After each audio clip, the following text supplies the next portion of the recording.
바로와 그의 모든 신하가 이 일을 좋게 여긴지라. 바로가 그의 신하들에게 이르되 이와 같이 하나님의 영에 감동된 사람을 우리가 어찌 찾을 수 있으리요?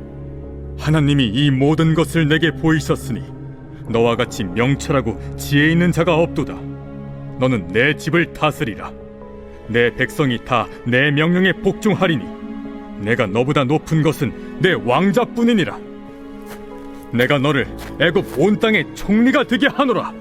하고 자기의 인장 반지를 빼어 요셉의 손에 끼우고 그에게 세마포 옷을 입히고 금사슬을 목에 걸고 자기에게 있는 버금 수레에 그를 태우매 무리가 그의 앞에서 소리 지르기를 엎드리라. 바로가 그에게 애굽 전국을 총리로 다스리게 하였더라. 나는 바로라. 애굽 온 땅에서 내 허락이 없이는 수족을 놀릴 자가 없으리라. 그가 요셉의 이름을 사브낫 바네아라 하고 또 온의 제사장 보디베라의 딸 아스낫을 그에게 주어 아내로 삼게 하니라.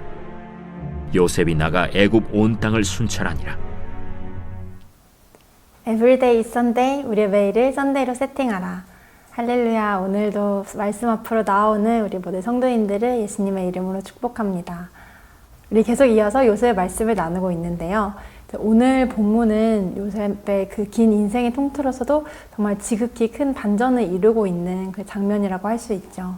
우리가 앞에 계속된 요셉의 그 긴 기구한 그런 인생의 고난들을 같이 살펴보고 그 전에 오늘 이 전 말씀까지는 요셉이 바로에게 앞에 나아가서 꿈을 해석하는 장면이 나오는데요.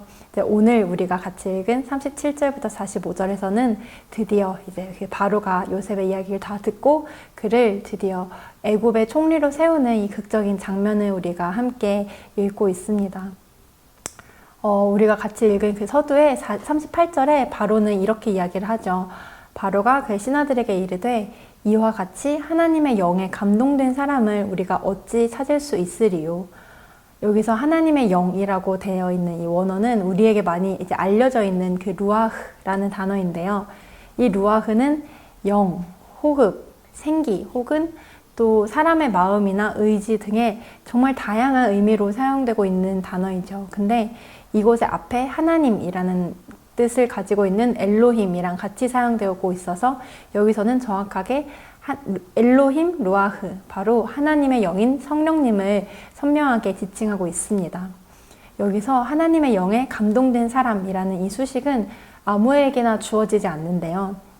구약을 살펴보면 이 하나님의 영이 함께한다라고 기록되어 있는 사람들이 한 번씩 등장을 하곤 합니다. 눈의 아들 여호수아, 그리고 또 다니엘, 우리에게 익숙한 이 인물들이 다 그런 경우인데요. 이곳 창세기에서는 처음이자 또 유일하게 요셉에게만 이 표현이 사용되고 있습니다. 그만큼 이게 그렇게 자주 사용되어지는 그 표현은 아니란 뜻인데요. 하나님의 영에 감동된다라는 것이 어떤 뜻일까요? 어떤 이제 이미지를 그리고 계신가요? 우리가 이제 요셉이 그 꿈을 해석하는 그 예언하는 장면을 보고 이렇게 우리가 또 생각을 할 수 있습니다. 하나님의 영이 함께하는 사람은 신령한 예언을 하고 또 그런 사람의 힘과 능력 이상의 신비한 지혜와 또 능력을 지닌 그런 사람이라고요. 그쵸, 너무 맞는 말입니다. 그래서 하나님의 영, 성령님께서 하시는 일은 우리 인간의 능력을 훨씬 뛰어넘는 하나님의 역사를 이루시는 그러한 능력의 영이시고요. 이 하나님의 영에 감동되는 것은 참으로 우리 모두가 부러워하고 또 사모하는 일일 것입니다. 그런데 우리가 먼저 생각해 봐야 할 것이 있습니다. 요셉이 어떻게 이 하나님의 영에 감동되었는가인 것이죠. 창세기 41장에 우리가 읽은 본문에서 그 바로 앞에서는 요셉이 바로 앞에 서서 이제 꿈을 해석하고 나아가 지혜로운 해결책까지 제시하는 정말 멋진 장면이 등장하죠. 근데 그 이전에 우리가 익히 알고 있는 것처럼 요셉이 지나온 그 시간들을 되돌아 생각해보면 전혀 멋지거나 소위 신령해 보이는 그런 삶이 전혀 아니었습니다. 그는 노예로 팔려가서 누명을 받고 또 빛이 들어오지 않는 그 어두운 감옥에서 긴 인고의 세월을 보내야 했습니다. 감옥에서의 생활을 하면서 매일매일 그에게 주어진 고된 노동이 있었을 것이고 그 안에서 누군가에게 타당한 존중이나 예우를 받지도 못했을 것입니다. 먹는 음식이나 삶의 환경은 당연히 열악했을 것이고 어쩌면 편히 몸을 뉘어서 밤잠을 자는 경우도 극히 드물었을 것 같습니다. 근데 우리가 본 요셉의 모습은 어떠했나요? 그는 시종일관 하나님 앞에서 자신의 마음을 힘써 지키며 의를 행하는 태도를 보입니다. 주어진 모든 삶에 있어서 성실과 정직으로 행하고 모든 상전들의 이제 사랑과 인정을 받게 되는 것을 우리가 보았죠. 요셉도 사람인데 그에게 조금의 억울함이나 분노도 없었을까요? 그렇진 않았을 것입니다. 우리가 앞에 40장을 살펴보면 요셉이 그 술 맡은 관원과 떡 굽는 관원의 그 꿈을 해석하는 장면에 있어서 그 마지막에 그는 복직하게 될 것으로 예상이 되는 술 관원에게 이렇게 부탁합니다. 당신이 잘 되시거든 나를 생각하고 내 사정을 바로에게 아뢰어서 나를 이 집에서 건져주소서. 나는 히브리 땅에서 끌려온 자고 옥에 갇힐 일을 행하지 아니하였나이다. 그러니까 이 말에서 우리는 요셉의 그 마음 깊이 담겨져 있는 고통을 발견할 수 있죠. 그는 여전히 그 억울함 속에 이 끔찍한 감옥을 벗어나기를 고대하고 있었습니다. 그러니까 자신의 누명을 풀어줄 사람을 간절히 기다려온 것입니다. 그러나 그와 동시에 요셉은 이러한 불의 가운데에서도 하나님을 경외하고 하나님께 순종했던 것입니다. 그 날마다 힘겨운 그 일상 가운데에서 여전히 하나님을 기억하고 그 자신을 하나님 앞에 거룩하게 세워 나아갔습니다. 하나님의 기뻐하신 뜻이 어디 있을지를 찾고 구하며 자신의 감정과 생각 또 삶의 모든 행동을 그에 맞추었습니다. 그에게 있어서 자기 자신보다 하나님의 존재가 더 컸기 때문에 그는 힘써 자신의 삶을 하나님 앞에 세우고자 정말 노력했을 것입니다. 사랑하는 여러분, 우리가 기억해야 할 사실은 이게 바로 하나님의 영에 감동된 요셉의 삶이었다는 것입니다. 그러니까 이 핵심은 어떤 그 신령한 능력이 나타나는 것에 있는 게 아니라 매일의 동행 그리고 매일의 순종 가운데 하나님과의 친밀함인 것입니다. 나에게 말씀하시는 성령님의 음성에 귀를 기울이고 또한 그분의 뜻에 자신의 손과 발을 맞추며 정말 성령님께서 기쁘시게 거하는 전으로 우리 자신을 마련하는 것입니다. 그렇게 성령님과 친밀함 가운데 하나님 안에서 하나님의 위로를 얻고 또 주시는 지혜를 따라 행할 때 자연스레 하나님의 능력이 흘러나오는 것입니다. 그리고 마침내 결정적인 순간에서도 하나님의 역사하시는 통로로 쓰임을 받게 되는 것이죠. 우리 또한 이렇게 엘로힘 루아흐 하나님의 영에 감동된 자가 되기를 원합니다. 정말 보여진 어떤 능력 이전에 하나님과 날마다 함께하는 삶, 그 생수의 근원이 우리 안에 거함으로 우리가 밟는 땅마다 그 생명의 능력과 하나님의 역사가 흘러가는 그런 하나님의 사람들이 되시기를 축복합니다. 애굽의 바로 왕은 요셉 가운데 일하시는 하나님의 영을 발견하고 그를 총리로 세웠습니다. 이 바로는 파격적이라고 할 수 있는 결정들을 내리는데요. 자신의 인장 반지를 빼어서 요셉에게 주면서 그 인사임명에 힘을 실어주죠. 그리고 그를 두 번째 수레, 바로 한 나라의 2인자의 지위를 상징하는 수레에 요셉을 태우고 모든 백성들 앞에 이 사실을 공표합니다. 저는 이 장면을 보면서 그는 리더의 지혜를 지닌 자구나 라는 생각이 들었습니다. 유능한 인재를 발견하고 또 필요한 자리에 등용하는 것이 좋은 리더의 자질이기 때문이죠. 바로는 그가 꾸었던 그 심상치 않은 꿈, 아무도 해석하지 못한 그 꿈으로 인해서 마음이 많이 번뇌했었는데요. 그때 이제 혜성처럼 등장한 요셉을 통해서 이제 하나님이 주시는 해석을 들었죠. 그 꿈의 내용은 애굽에게 임할 엄청난 국가적인 사태에 대한 이야기였는데요.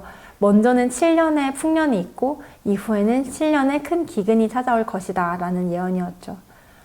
바로는 이 이야기를 듣고 애굽에게 중요한 국가적인 시기가 찾아왔음을 깨닫게 됩니다.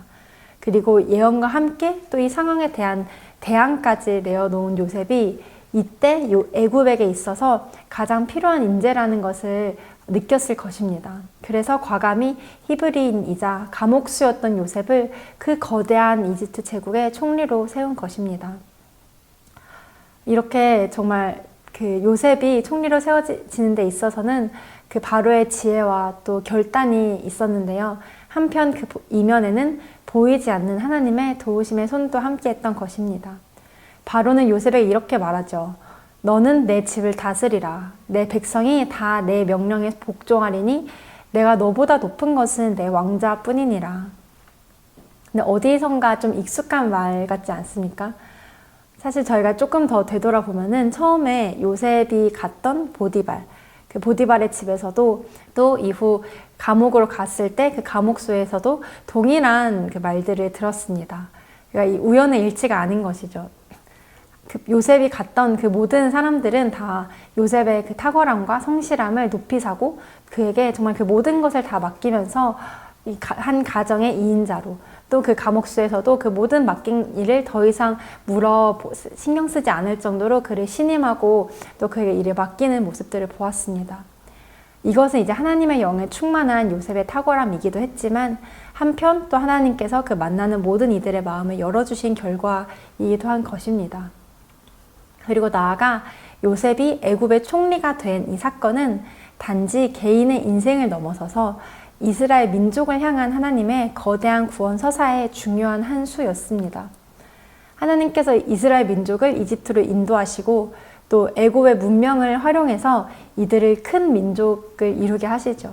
그리고 정확히 430년이 지난 그날 하나님께서는 이스라엘을 다시 애굽에서 출애굽을 시키십니다. 하나님의 그 위대한 계획을 위해서 이 모든 역사를 인도하시고 이를 위해서 앞서서 요셉을 애굽에 보내시고 찾아올 기근에 앞서 그를 총리로 세우신 것입니다. 그러니까 하나님께서는 이렇게 엘로힘 루아흐, 하나님의 영을 가진 자들을 하나님의 역사에 사용하시는 것입니다. 그분의 성령을 주실 때에는 또한 그분의 섭리 가운데 그분의 계획을 이루시는 통로로 사용하고자 하시는 것이죠. 우리가 다 알 수 없는 하나님의 역사 가운데 그 하나의 퍼즐 조각이 되어서 그분의 일하심에 쓰임받는 영광을 누리게 되는 것입니다. 그리고 또 한 가지 흥미로운 사실은 요셉이 하나님의 지혜로 해석하게 된 그 꿈이 있죠. 그에 대해 또 하나님이 주신 지혜의 대안을 요셉 자신이 실제로 실행하는 위치에 서게 된 것입니다. 그러니까 그저 한 명의 예언자처럼 꿈에 대한 해석만 전하고 어딘가로 떠나는 자가 아니라 그 일에 그 자신이 주역이 되어서 애굽의 국고를 관리하고 또 다스리게 되는 것입니다. 하나님께서 누군가에게 하나님의 비전을 주실 때 단순히 이제 우리로 하여금 그것을 누군가에게 알려주는 것을 넘어서서 정말 그 사람의 인생을 그 일로 초청하고 계시는 것입니다. 여호수아도 그랬고 다니엘도 그랬습니다. 하나님의 영을 지닌 자들은 결국 하나님의 일꾼, 하나님 나라의 사명자가 되는 것입니다. 하나님으로부터 보고 들은 것, 그리고 하나님이 알려주신 하늘의 지혜, 그것이 우리의 두 손과 우리의 삶을 통해서 이 땅에 이루어지는 것을 보는 것이 결국 그 하나님의 영이 충만한 자의 삶이 누리는 기쁨과 만족인 줄 믿습니다. 사랑하는 여러분, 우리가 오늘 이 엘로힘 루아흐, 하나님의 영에 감동된 요셉의 이야기를 함께 살펴보았는데요. 정말 저는 우리 모두가 이렇게 하나님의 영에 감동된 자가 되기를 간절히 소망합니다. 우리의 매일의 삶 가운데 정말 하나님과의 친밀한 동행과 또 순종이 있기를 원하고 그 안에서 우리의 노력과 우리의 계획을 넘어서는 하나님의 은총을 만나기를 소망합니다. 또한 보이지 않는 하나님의 섭리에 동참하는 영광을 누리고 또 우리의 삶을 다해 그 비전을 이루어가는 기쁨을 우리가 누리길 소망합니다.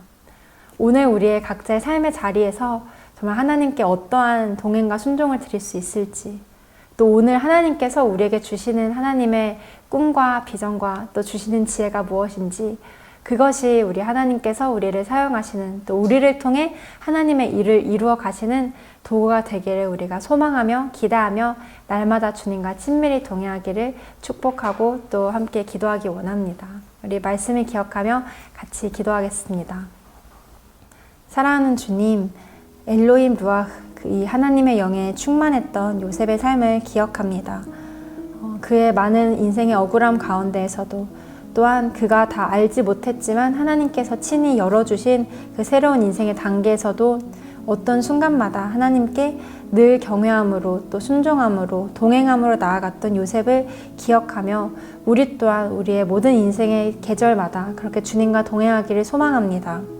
오늘 나에게 찾아온 삶이 그것이 불의함과 억울함일지라 할지라도 우리가 주님으로 인하여서 의로운 자리 가운데 설 수 있는 힘을 더하여 주시고 또한 만약 우리에게 주시는 주님의 비전이 있다면, 또 우리가 보게 하시는 또 하나님이 세우신 그 자리가 있다면 주님이 주시는 지혜를 따라 함께 주님과 동역하는 하나님의 사람이 되게 하여 주옵소서.